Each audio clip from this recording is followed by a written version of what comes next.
네, 저희는 지금 하나님의 은혜에 대한 말씀을 나누고 있습니다. 지난주부터 우리가 나누기 시작했는데요. 기독교에 있어서 이 은혜라는 주제는 정말 중요합니다. 꼭 기억하셔야 되는, 알고 계셔야 되는, 또 은혜를 누릴 수 있어야 되는 그런 주제입니다. 기독교인이 누군가 지난주에 말씀드린 것처럼 은혜 받은 사람들이다, 이렇게 표현할 수 있습니다. 그러니까 우리는 은혜 받은 사람들이다라는 사실을 꼭 기억할 수 있기를 바랍니다. 지난 시간에 우리가 바울의 고백을 통해서 기독교가 말하는 은혜가 무엇인지를 우리가 함께 나눴습니다. 바울은 자신이 지금 존재하는 모습, 또 자신이 행했던 모든 그런 업적들, 이 모든 것들이 오직 나와 함께 하신 하나님의 은혜다라는 고백을 했습니다. 이게 과거의 자신의 어떤 모습을 생각해 봤을 때 지금 이런 모습으로 또 이런 일을 하면서 이런 열매를 맺으면서 살 사람이 아닌데 지금 이렇게 살 수 있다는 것은, 또 이런 모습을 가질 수 있다는 것은 하나님의 은혜다라는 그런 고백으로 은혜가 무엇인지를 알려줬습니다. 기독교적인 은혜는 뭐 일반 은혜도 마찬가지지만 특별히 기독교적으로 이야기를 한다면 내가 뭘 잘해서 당연히 받아야 될 권리를 받는 것이 아니고 하나님께서 그냥 거저 주시는 것, 선물로 주시는 것, 이것이 바로 은혜다. 그래서 그런 은혜를 받은 사람들이 그리스도인이기 때문에 당연히 겸손할 수밖에 없고, 당연히 감사할 수밖에 없고, 또 당연히 다른 사람을 섬기면서 살 수밖에 없게 되는 겁니다.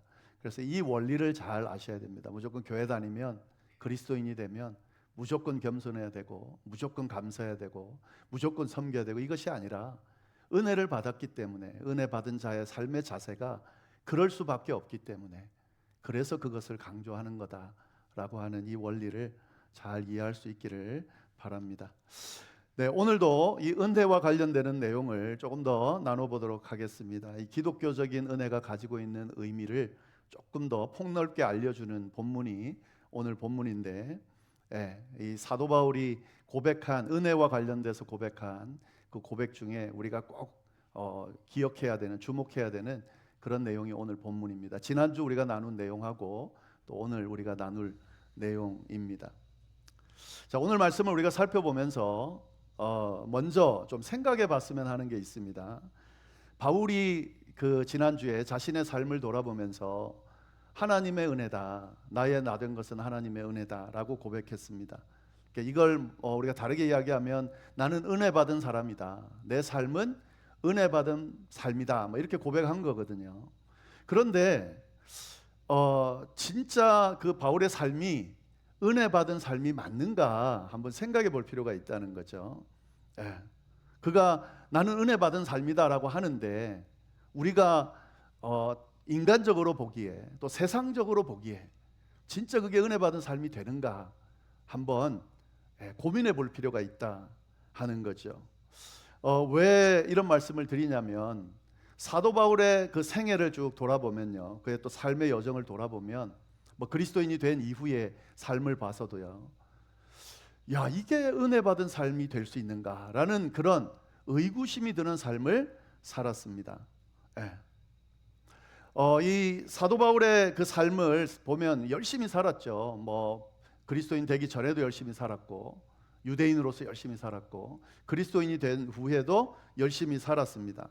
특히 복음을 전하기 위해서, 예수님을 위해, 교회를 위해서 그의 모든 생을 다 바쳐서 헌신했던 사람입니다. 그래서 이런 은혜가 있는 건가, 이런 은혜 받은 삶을 당연히 사는 건가라고 생각할 수 있지만, 그의 삶을 가만히 들여다보면은 그는 전혀 은혜 받은 삶을 살았다고 볼 수가 없어요. 물론 인간적인 관점으로 말하는 겁니다. 세상적인 관점으로 말하는 겁니다. 그는 부유했는가, 우리가 소위 말하는 아주 부유한, 막 풍성하게 누리는 삶을 살았는가라고 했을 때 그렇지 않죠. 사도 바울은 부유한 삶을 살지 않았습니다. 오죽했으면은 자기 사역을 하는데 이 자비량 사역을 하면서 천막 만드는 일을 했잖아요. 천막 만들고 그 돈 가지고 사역하고 이렇게 살았습니다. 그러니까 풍성하게 살 그런 삶은 아니죠. 부유하게 살 삶은 아니죠. 예. 자기가 일해야만 이렇게 벌어서 먹을 수 있고 또 누군가의 도움을 받아야만 살 수 있는 그런 삶을 살았던 사람입니다. 은혜 받은 삶인가 했을 때 부유한 삶은 아니었어요. 풍성한 삶은 아니었습니다. 그러면 그는 명예가 있었는가? 그렇지 않죠. 예, 그는 명예로운 삶을 살 수 있는 조건이 있었던 사람입니다. 집안도 좋고 공부도 많이 했고 그리고 위대한 스승에게 교육도 받았고 그리고 유대교 안에 그냥 머물러 있었으면은 한 자리를 하고도 남을 그런 사람이었습니다. 그런데 예수님 믿는다고 하면서 그러면 그런 포기한 그 명예로운 것들을 예수님 믿고 그리스도인이 돼서 그러면 얻었는가 하는 거죠. 그 당시에 이 사도 바울의 모습은 명예는 고사하고 유대인들이 어떻게 하려고 했습니까? 어떻게든 잡아가지고 죽이려고 하는 그런 피해 다니는 인생을 살았다 하는 거죠. 예. 이걸 은혜 받은 삶이라고 할 수 있는가 하는 거죠. 또 한 가지 더는 그는 가족이 없었습니다. 결혼을 안 했으니까요. 자녀도 없고 가족도 없고 결혼하지 않은 삶으로 혼자 살았어요. 예. 그러니까 혼자 남은 인생을 쭉 끝까지 주님 부르실 때까지 살았다 하는 거죠. 예. 물론 혼자 사는 삶이 뭐 나쁘다 이런 뜻이 아니라 우리가 말하는 무슨 큰 자녀의 복, 무슨 가족의 복 이런 것들을 받은 그런 삶은 아니었다라는 말씀을 드리는 겁니다. 예. 그리고 또 이 바울의 인생을 보면 그럼 평안했는가? 뭐 다 없으니까 그러면 어려운 일 없이 평안하게 살았는가? 그렇지 않습니다. 어쩜 그렇게 사건도 많고 사고도 많고 예. 그를 오해하는 사람도 많고 비난하는 사람도 많고 거부하는 사람도 많고 심지어는 잡아서 그렇게 괴롭히는 이렇게 매를 치는 그런 상황 가운데서 어려운 여정을 쭉 살아왔다 하는 거죠.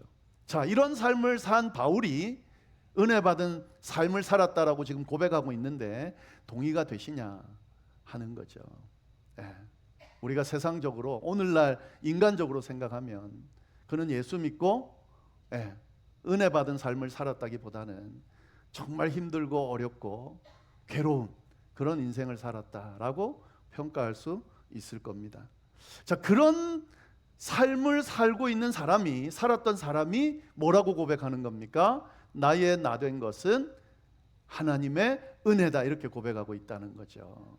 그러니까 이 도대체 바울은 어떤 삶이었길래 은혜 받은 삶이라고 고백하고 있냐 하는 겁니다. 여기에서 우리가 기독교적인 은혜가 가지고 있는 아주 중요한 사실들을 몇 가지 깨닫게 됩니다. 우리가 그걸 지금 이야기하려고 하는 겁니다.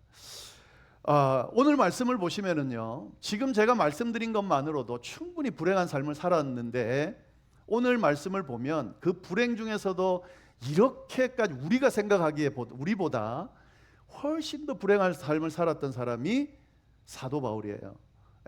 그러니까 은혜 받았던 삶이다라고 지금 우리가 이제 그걸 찾을 건데 그 찾으려고 하다 보니 그가 제가 말씀드린 것보다 훨씬 더 그렇지 못한 삶을 살았다라고 고백하고 있다는 거죠.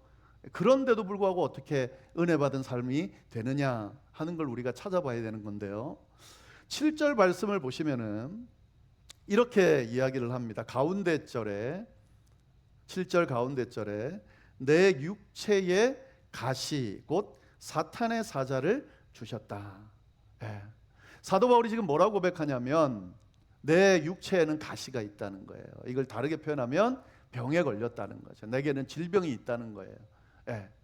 그 질병인데 뭐라고 이 질병을 묘사를 했냐면 사탄의 사자를 주셨다. 그러니까 지금 사도 바울이 가지고 있는 이 질병은 마치 사단의 지배를 당한 것 같은 질병이었다라고 고백하고 있는 겁니다. 지금 바울이 어떤 질병을 앓았는지는 나와 있지는 않아요. 근데 학자들이 막 찾아보면서 눈병이었다, 아주 심각한 눈병이었다라고 말하는 사람도 있고, 간질이 걸렸다라고 하는 사람도 있습니다.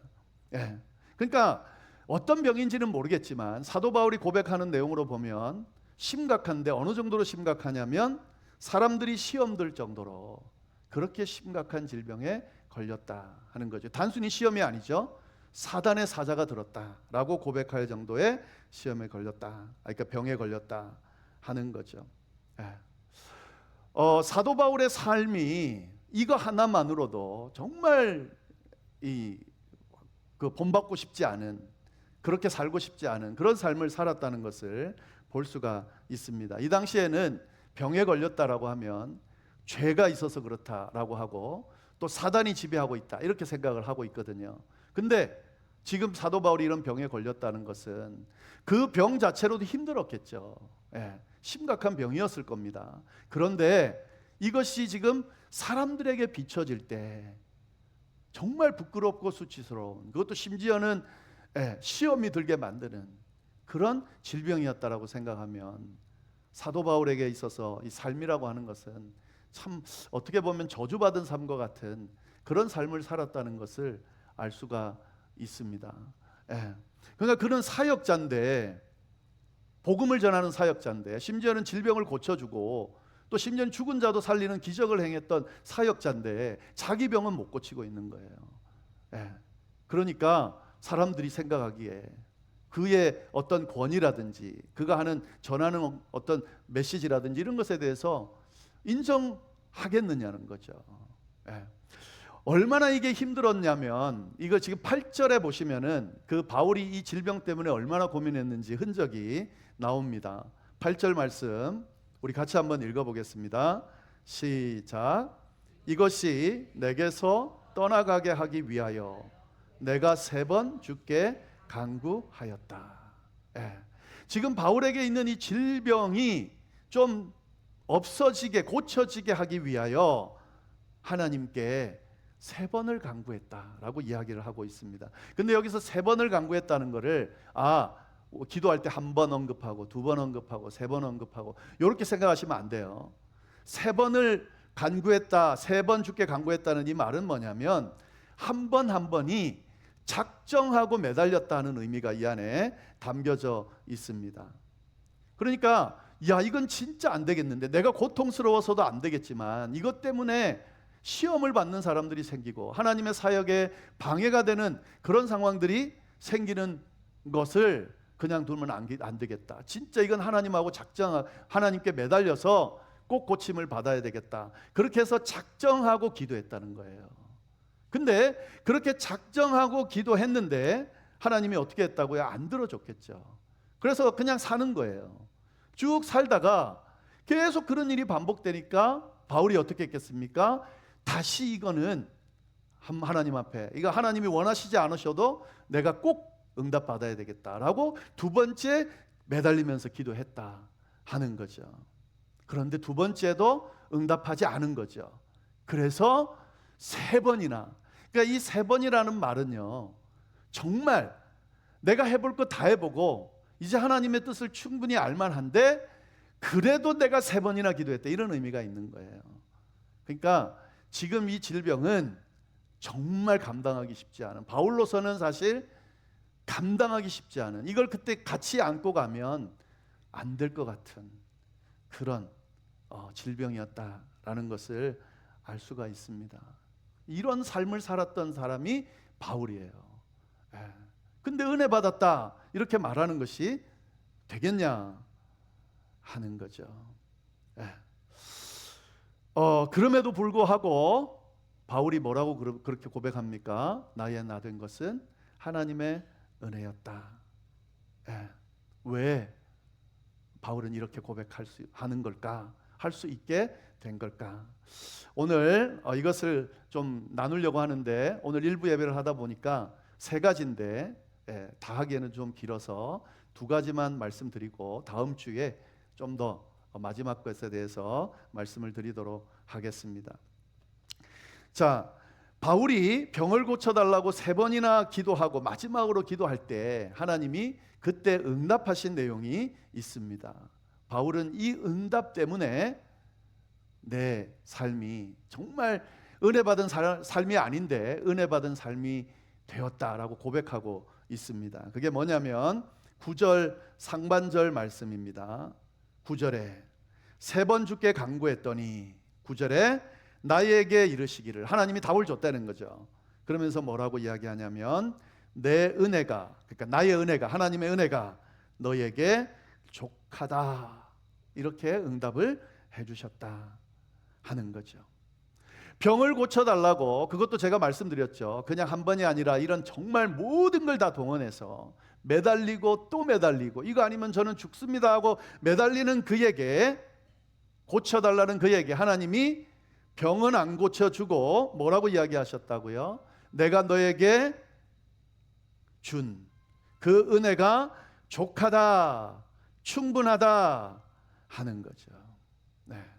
이것이 바울이 하나님께 받은 대답입니다. 응답이에요.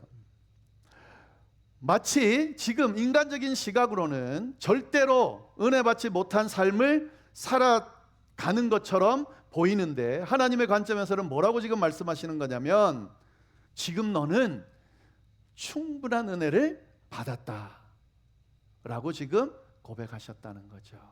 동의하기 쉽지 않지만 바울이 지금 받은 메시지가 바로 그거라는 겁니다.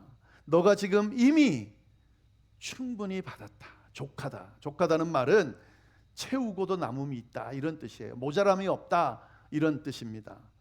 너가 받은 은혜가 족하다. 은혜를 받지 않았다고 생각하고 있는 사람한테 지금 은혜가 아직 없어서 이 질병 때문에 내 삶은 정말 고통스럽고 절망스럽고 다 끝난 것 같아서 하나님 앞에 씨름하며 매달리는 바울에게 하나님께서 뭐라고 이야기를 하고 있냐면, 충분하다, 너는 충분히 은혜를 받았다 라고 이야기하고 있다는 거죠.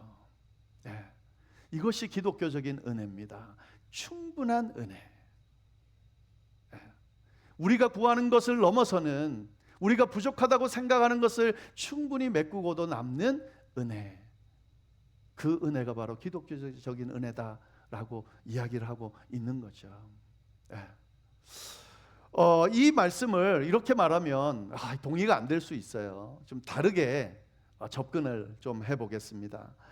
내 은혜가 내게 족하다는 말씀 안에 담겨있는 다른 의미가 뭐가 있을까 한번 좀 들여다보면, 이거를 잘 들여다보면 내가 이미 너에게 준 은혜가 족하다는 말은, 지금 사도 바울로 하여금 하나님이 뭘 원하시냐면, 바울은 지금 기도하면서 어디에 시선을 고정하고 있습니까? 아직 받지 못한 그런 기도 제목에 지금 시선이 뺏겨 있는 거예요. 그러니까 내가 지금 질병에 걸렸습니다, 아직 이 문제는 해결이 안 됐습니다 라고 그 문제의 시선을 빼앗긴 채로 하나님 앞에 간구하고 있는 그런 바울에게 하나님이 어떻게 말하고 있습니까? 네가 이미 받은 것, 그게 족하다고 이야기하고 있다 하는 거죠. 그러니까 다시 말하자면 시선을 너에게 한번 돌려봐라. 너가 이미 받은 그 은혜가 충분하다, 그걸 한번 먼저 들여다봐라 라고 하는 의미입니다. 받지 않은 것에 시선을 돌리고 있는 바울에게 이미 받은 것에 시선을 고정시켜라 라는 그런 의미의 말씀인 거죠. 세상적으로 아직 받지 못한 것, 그래서 너가 불행하다고 느끼는 것을 간구하기 전에 이미 받은 것에 시선을 고정해라 라고 지금 이야기하고 있는 겁니다. 기독교적인 은혜는 뭐냐면 받지 않는 것에 시선 고정하는 것이 아니고요, 이미 받은 것에 시선 고정하는 것이 바로 기독교적인 은혜다 하는 거죠.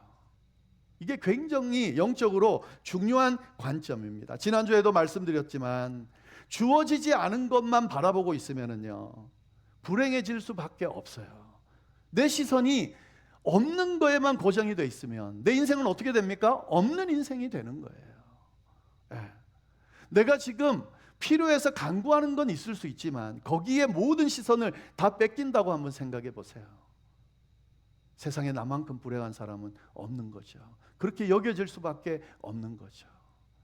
없는 것을 바라보면서 이 없는 것 때문에 내 인생을 그걸로 평가하게 되면 반드시 불행하다고 느낄 수밖에 없습니다. 왜요? 이게 없어서 불행한 거니까. 이게 생길 때까지는 절대 행복할 수 없다 하는 거죠. 그러나 기독교적인 은혜는 그게 아닙니다. 내게 이미 주어진 것, 그것을 고정하는 거죠. 바라보는 거죠. 내 은혜가 내게 족하다. 너에게 이미 충분한 은혜가 주어졌다. 한번 바라봐라 라고 이야기하는 겁니다. 근데 참 신기한 거는요, 받은 것을 주목하면 내 삶이 그나마 좀 괜찮네 이런 생각이 들어요. 왜냐하면 누구든 받은 것이 다 있습니다. 예. 없지 않아요. 보지 않아서 그렇지, 깨닫지 않아서 그렇지.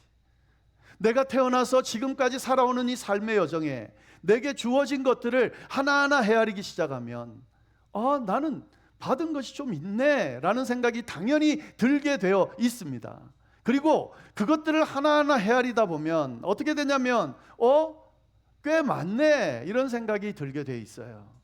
꽤 많다는 생각을 하게 되면 결국에 어디까지 다다르게 되냐면 충분하네, 충분히 주어졌네. 특히 우리 기독교인들은 이 고백을 나중에는 할 수 있게 된다는 거죠. 내 은혜가 내게 족하다. 지금 네 인생, 지금까지 살아온 그 숱한 어려움의 인생 가운데 하나님이 너를 지키지 않았다면, 하나님께서 은혜를 주시지 않았다면, 하나님께서 그 문제를 해결해 주시지 않았다면, 지금 허락되어진 그것들이 주어지지 않았다면 네 인생은 지금처럼 살 수 없게 될 건데, 그 많은 것들이 너에게 주어져서 그나마 지금 그렇게 살고 있다. 내 은혜가 내게 족하다. 이런 결론을 가지게 되면 그 사람의 삶은 어떻게 될까요? 행복한 삶이 될 수밖에 없는 거죠. 이 은혜를 잃어버리면 불행한 삶이 될 수밖에 없는 겁니다. 사도 바울이 그가 살았던 인생, 제가 말씀드린 부정적인 거, 세상적으로 인간적으로 있어야 되는데 없으면 불행할 수밖에 없는 것들, 바울은 그것이 분명히 있었고 그것 때문에 자신의 삶이 세상적으로 불행한 삶이라고 느꼈을 수도 있겠지만 바울의 시선은 어디에 가 있었습니까? 하나님께서 베푸신 은혜, 하나님과 원수되었던 사람이 하나님의 은혜로 구원받아져서 지금 사람을 죽이러 막 쫓아다녔는데 지금은 사람을 살리러 다니고 있잖아요. 하나님께서 맡기신 이 복음을, 진리를 전하면서 사람들에게 리더로 인정받고 있잖아요. 쓰임받고 있잖아요, 하나님 앞에. 그것들을 생각하니 어떤 고백이 나올 수밖에 없어요. 나 된 것은 하나님의 은혜다라고 그렇게 고백할 수밖에 없는 거죠. 충분히 족하다, 이 은혜를 고백할 줄 아는 사람에게 하나님은 더 크신 넘치는 은혜를 주십니다. 아니, 이 표현이 더 맞을 것 같아요.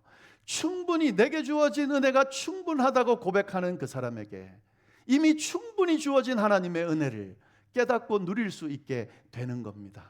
그래서 은혜다, 하나님께서 나를 지키시고 은혜 베푸셨다라고 고백하는 사람의 삶이 더 은혜로 가득 차게 되는 이유가 여기에 있는 겁니다.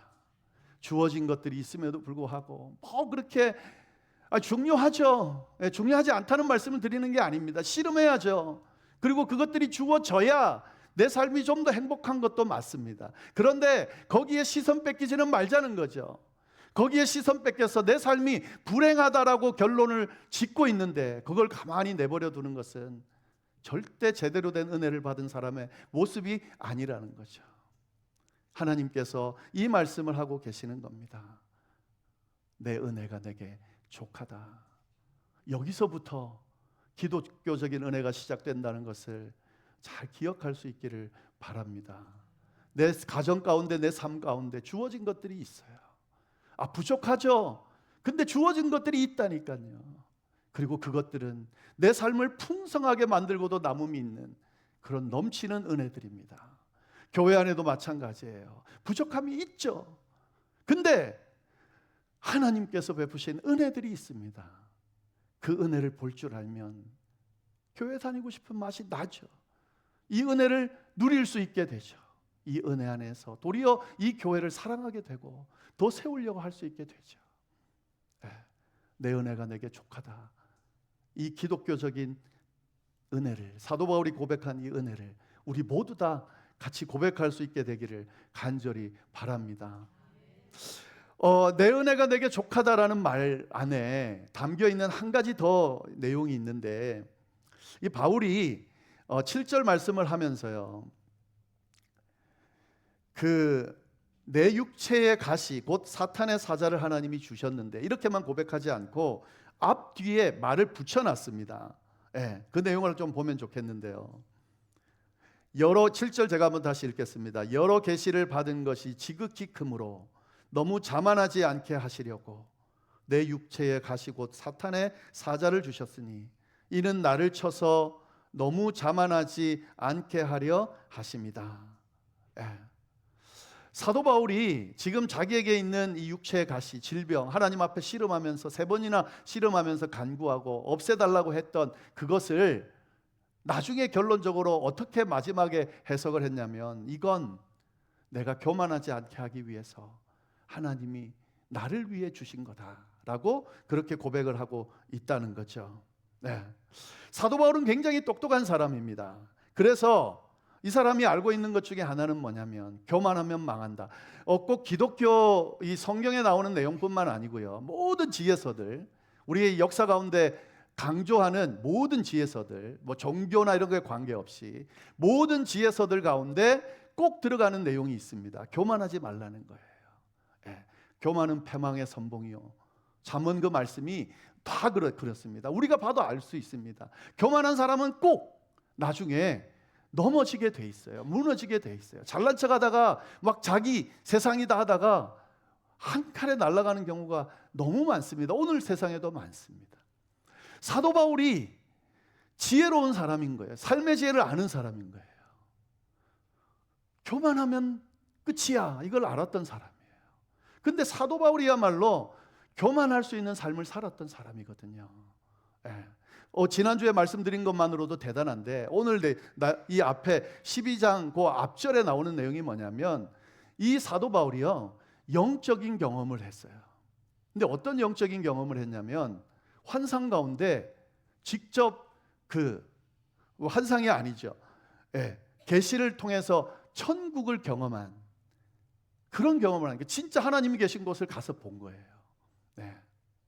이 당시에 고린도 교회 이 사람들이 은사를 많이 받았습니다. 그래가지고 막 하나님께서 막 영을 부어주셔서 성령의 체험, 막 기적도 행하고 이적도 하고 방언도 하고 방언 통역도 하고 막 예언도 하고, 그래가지고 그 자기가 받은 이걸 감당을 못해가지고 막 교회 안에서 뽐내려고, 그냥 내가 얼마나 하나님이 나를 사랑하시고 나한테 이런 놀라운 기적을 하겠는지를 막 드러내려고 막 여기저기서 그냥 방언, 예배 중에도 막 방언하고 통역하고 막 이런 혼란이 있는 가운데 바울이 그 고린도 교회에다가 쭉 편지를 쓰거든요.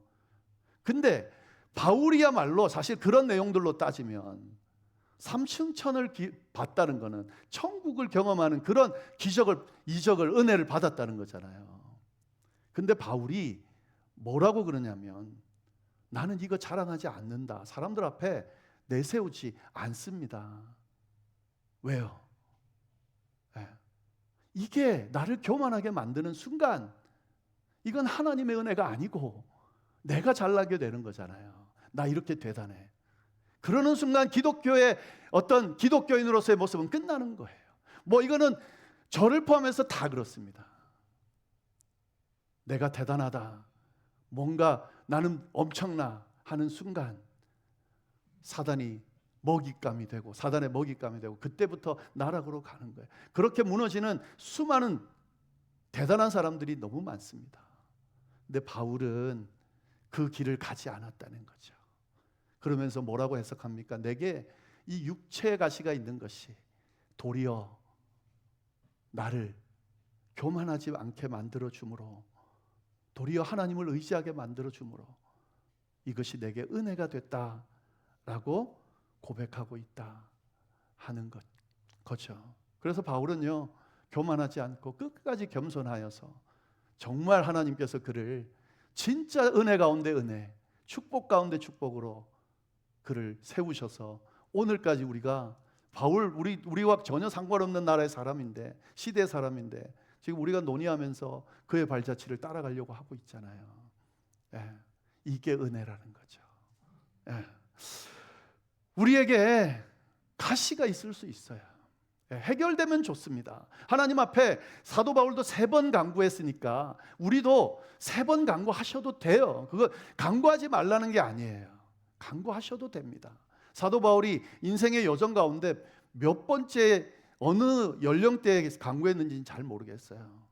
근데 뭐 제가 보기에는 나이 들어서도 간구 한번 하지 않았을까 싶어요. 왜냐하면 이 문제는 너무 심각한 문제니까. 간구할 수 있습니다. 여러분, 우리가 간구하는 내용, 뭐 예를 들면 육체적인 가시, 아니면 문제, 뭐 우리 집안의 문제, 내 개인적인 문제, 질병의 문제, 뭐 어떤 문제들이 있을 때 그걸 놓고 하나님 앞에 씨름하면서 고쳐달라고 기도하는 거 전혀 이상한 것 아닙니다. 사도 바울처럼 3번 작정하고 한번 간구해 보세요.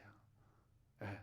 그런데 만약에 그렇게 간구하는데도 불구하고 하나님이 응답하지 않는다면 그때 그걸 어떻게 생각하라고요? 은혜다. 예. 하나님께서 나에게 이걸 통해 가지고 하시는 말씀이 있을 거다. 이걸 통해서 나를 뭐 단련을 시킨다든지, 아니면 좀 더 기다리면서 인내를 원하신다든지, 아니면 이 과정 자체를 넘어서게 만들어서 다른 것들을 더하게 만든다든지, 아니면 하나님을 의지하게 만든다든지, 하나님의 은혜다 라고 생각하면서 그것을 내 은혜가, 하나님의 은혜가 내게 족하다라고 고백하면서 감당해 내면 진짜 은혜가 되는 거예요.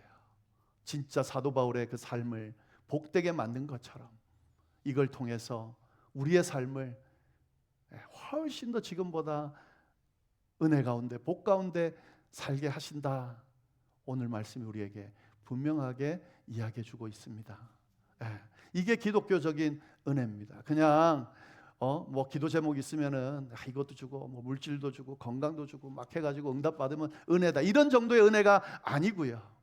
하나님께서 주신 넘치는 은혜, 내게 족한 은혜, 그 어떤 육체적인 가시 가운데서도 하나님의 은혜라고 고백할 수밖에 없게 만드는 넘치는 은혜, 그 은혜가 바로 우리 믿는 자들이 받아 누리고 있고 누려야 할 은혜라는 것을 꼭 기억하면서 그 은혜 가운데 머무실 수 있기를 간절히 바랍니다. 다음 주에 그런데 이 정도가 아니라요, 진짜 은혜라고 고백할 수밖에 없는 이유가 있습니다. 그 내용을 다음 주에 좀 더 자세하게 나누도록 하겠습니다. 기도하겠습니다. 하나님 아버지, 참으로 감사합니다. 귀한 말씀으로 또 우리를 깨우쳐 주시고 하나님의 음성으로 우리에게 하실 말씀을 들려주셔서 감사합니다. 하나님, 우리 된 것은 하나님의 은혜다. 그것이 어떤 상황에서도 이미 주어진 그 은혜로 족하다. 사도 바울의 이 고백이 우리의 고백이 될 수 있도록 주여 인도하여 주옵소서. 기도하고 있는 내용들이 있습니다. 씨름하고 있는 내용들이 있습니다. 간구하는 내용들이 있습니다. 원하는 내용들이 있습니다. 하나님, 그걸 놓고 기도하고 하나님의 은혜를 구하지만 거기에 시선 뺏기지 않게 하여 주시고, 그것 때문에 이미 베풀어진 그 은혜들을 저버리지 않도록, 내 삶이 얼마나 복된 삶인지를 놓치지 않도록 주여 인도하여 주옵소서. 충분히 넘치는 은혜가 주어졌음을 기억하며 그 은혜를 헤아리며, 그러며 그 은혜를 기반으로 더 넘치는 은혜를 받아 누리는 우리의 삶이 될 수 있도록 주여 역사하여 주옵소서. 그렇게 해주시기를 간절히 바라고 살아계신 예수님의 이름으로 기도드립니다. 아멘.